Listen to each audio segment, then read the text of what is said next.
explode up, make it come all at the same time. This is the Rick Chamberlin Show, an up-close look at Dayton Flyers football through the eyes of the coach. Get width and depth, square up, that's it.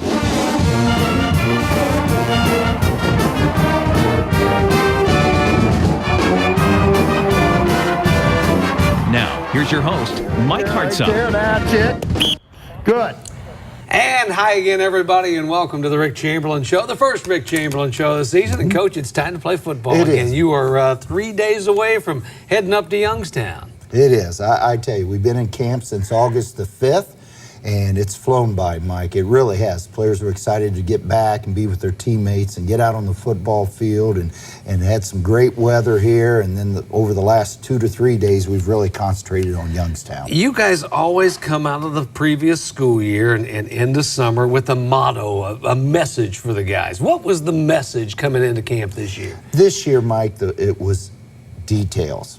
We just want to make sure. We thought last year we let slide a few things, a few executions there that we shouldn't have. And that carried over into other things off the field also.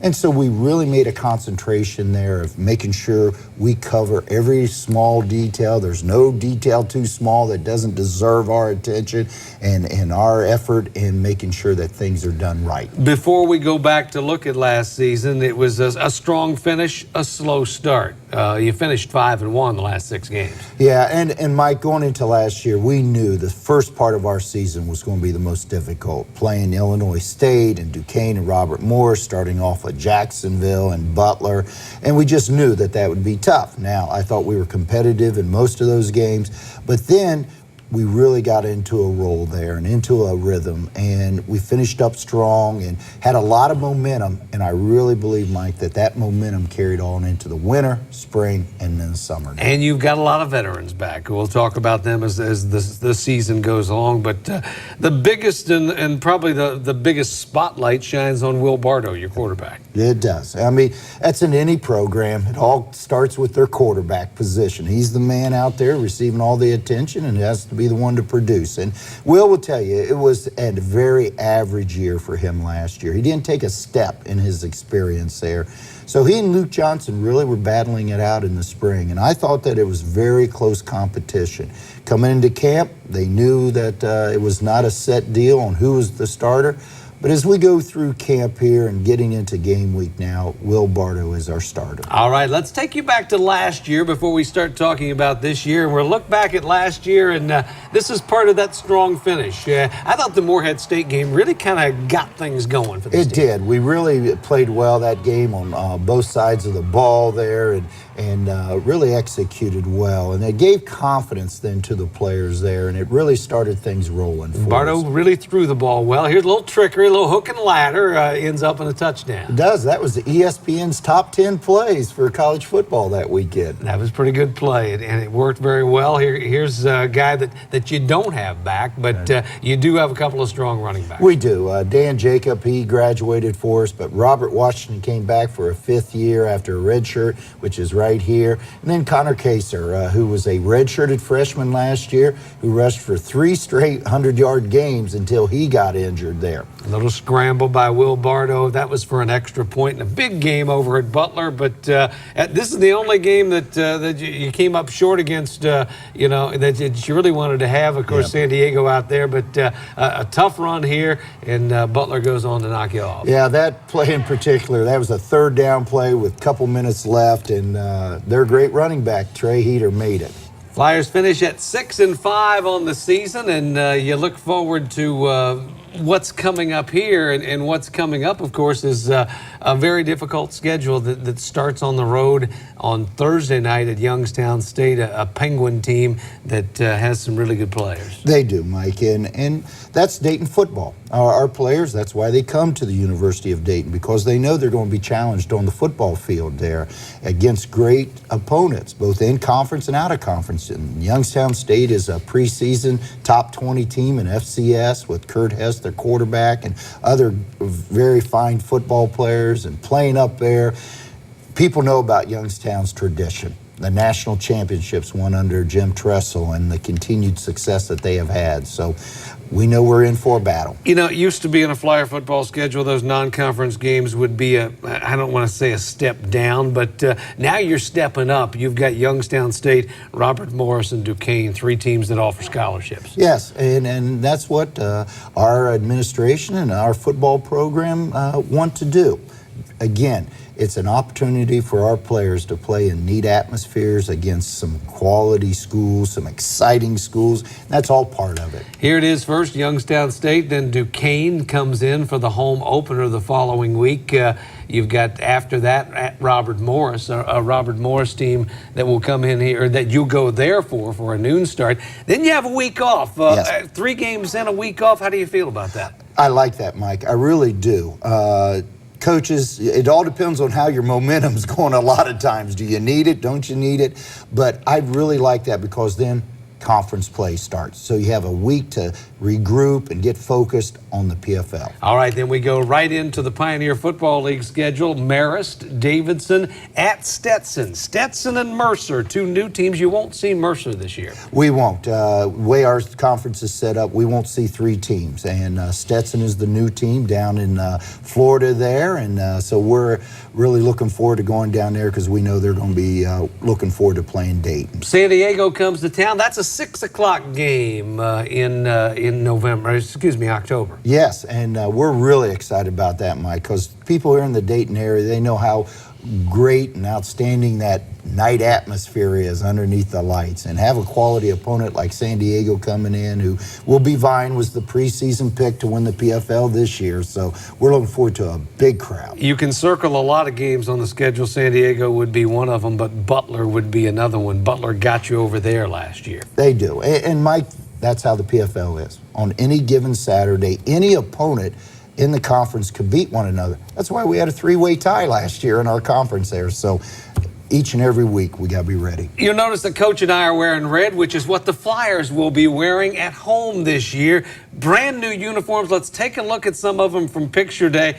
Look at the guys in a sea of red. Red pants, red jerseys, red helmets. Haven't done that since I think you were playing, right? Well, we did have red pants, but we never wore red jerseys with it, Mike. I think this is the first time in UD's history that we'll be all red. And the players were pretty impressed with it. I love the all-red look. I mean, it looks great, I think, and it feels great, too. I mean, everybody's really excited. The whole locker room's just going crazy right now. Oh, yeah, it's a big advantage for us, especially up front as offensive and defensive linemen. You know, you can't get your jersey pulled as hard, and it's just a lot harder to, you know, get a hold of that jersey. Now, the only downfall is when we play teams that have these same jerseys, it's harder to tackle them. It's harder to get a hold of them, too. So it's nice that we finally, you know, we're on an even playing field with them. These are tighter. We move a lot better in them, and they just, you know, look good, feel good, play good. I'm pretty excited for these things. It definitely helps team morale, and one of the big pluses is recruiting too, because I know a lot of teams in the Pioneer League have been switching over to dry fit uniforms, so a lot of the high schoolers like to see that. You know, you talk about the recruiting aspect of those linemen love that slim look for whatever reason. They do, that broad shoulders and that narrow hips there for them. But like Brandon was talking about, they're tight, Mike, and there's not going to be much holding on the jerseys there at all. That's something that you talked with your seniors about, and they were all for it, and it maybe took a little convincing with you, didn't it? It did, Mike. You know, I'm a traditionalist and about exactly how our uniforms are going to look. But in the springtime, when we were looking at some examples, they decided that, Coach, if we could have the red pants, we would love to have them. So that's what we did. All right, we are just getting started. When we return on the Rick Chamberlin Show, we will meet the offense and we will meet the defense. So stick around. We'll be right back.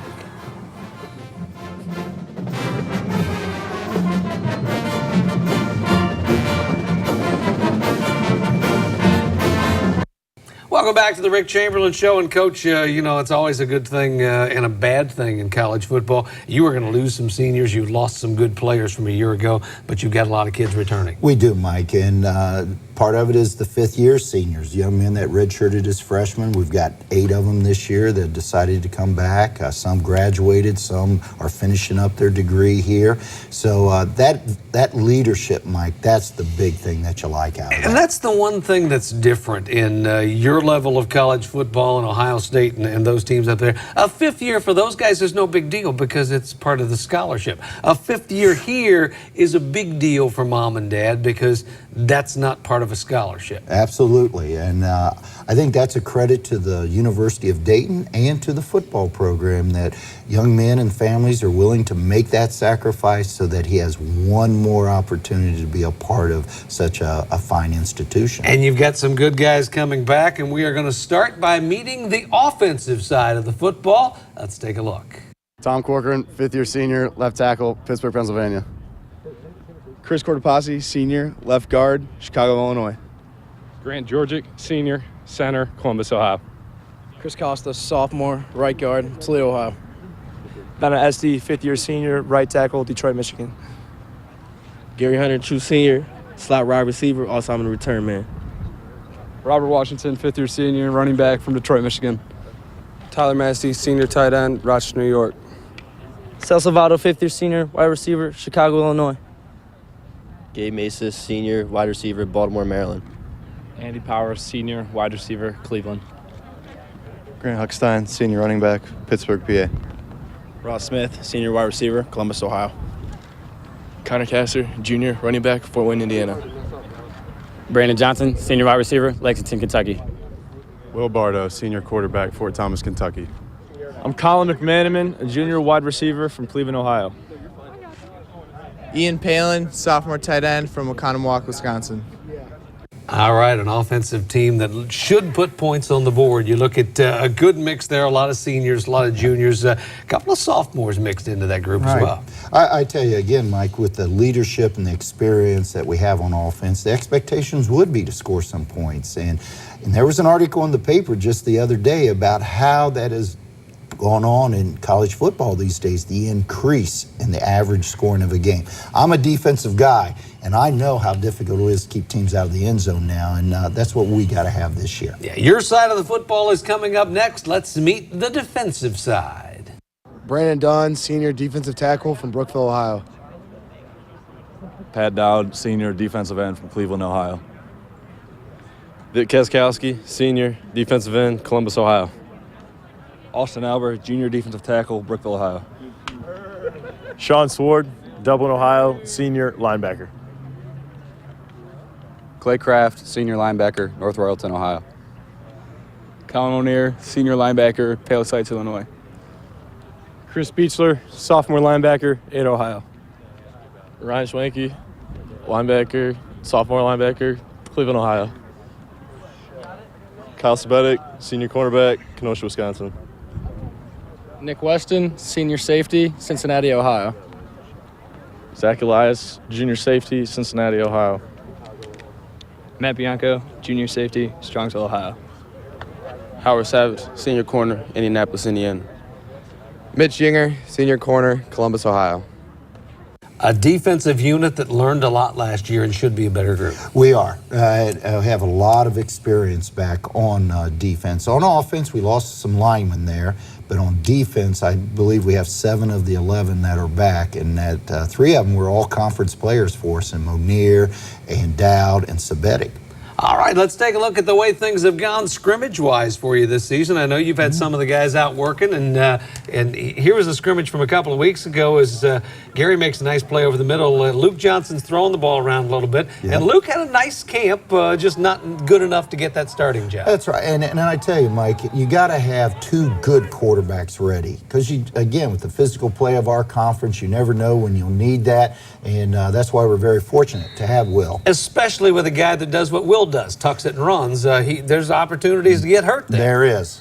With his speed, that's an advantage for us and something that Will can use there. So to have 2 of them, that's what we need. This scrimmage, the offense kind of dominated. That's a good thing and a bad thing. Bad thing for you because you're a defensive coach. That's right. We had a long film session after that scrimmage, Mike, but that's great to see because, as I said earlier, offense has to score points to be competitive. All right, the Flyers have 4, count them, 4 captains this year. We will meet the first of those, the only one on the offensive side of the ball, when the Rick Chamberlin Show continues.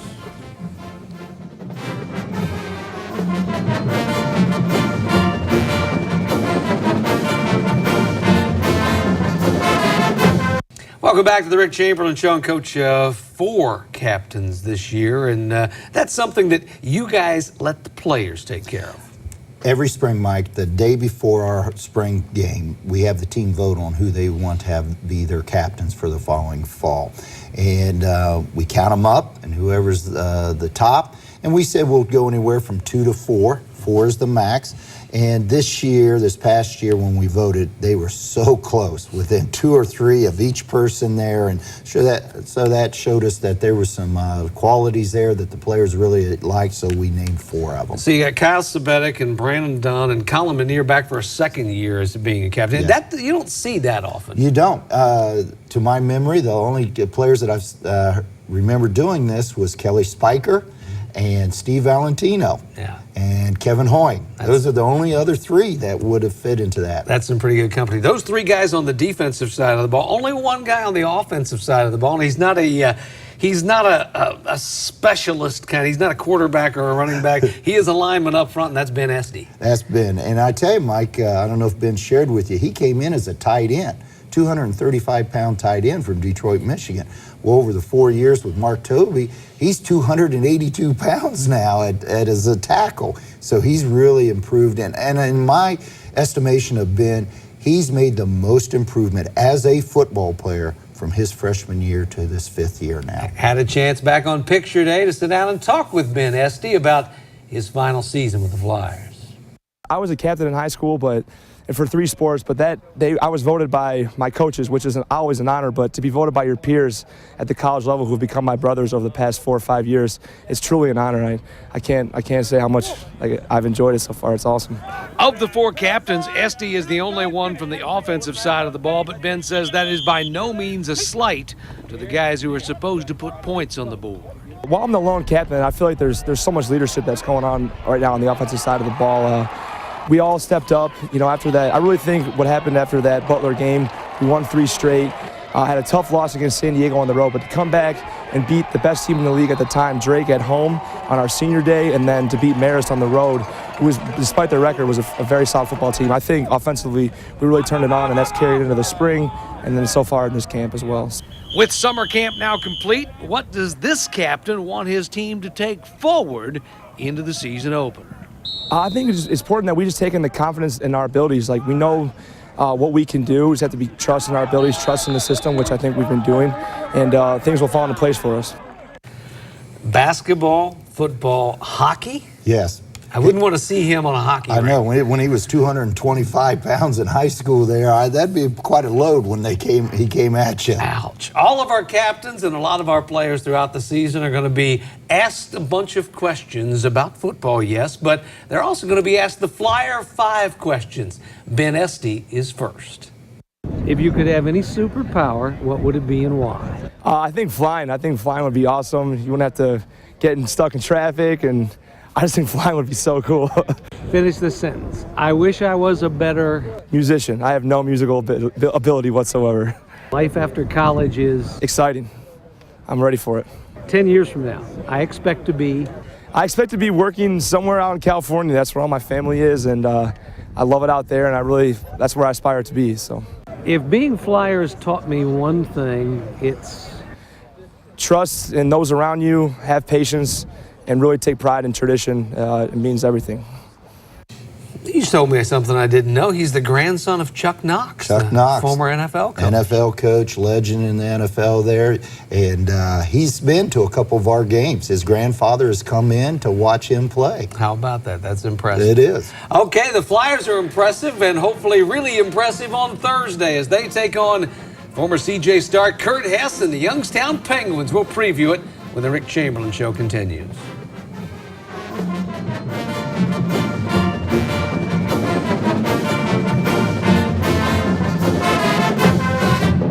Welcome back to the Rick Chamberlin Show. And Coach, summer practice is gone. Everything's quickly moving upon us. And you guys leave Wednesday to go up for a night practice in Youngstown for a Thursday night game. Thursday night openers. What do you feel about that? I tell you, I've played in 2 of them, or I've coached in 2 of them, but it's always been at home, Mike. So this is going to be a little different, getting on a bus, traveling on a Wednesday there, and playing on a Thursday night.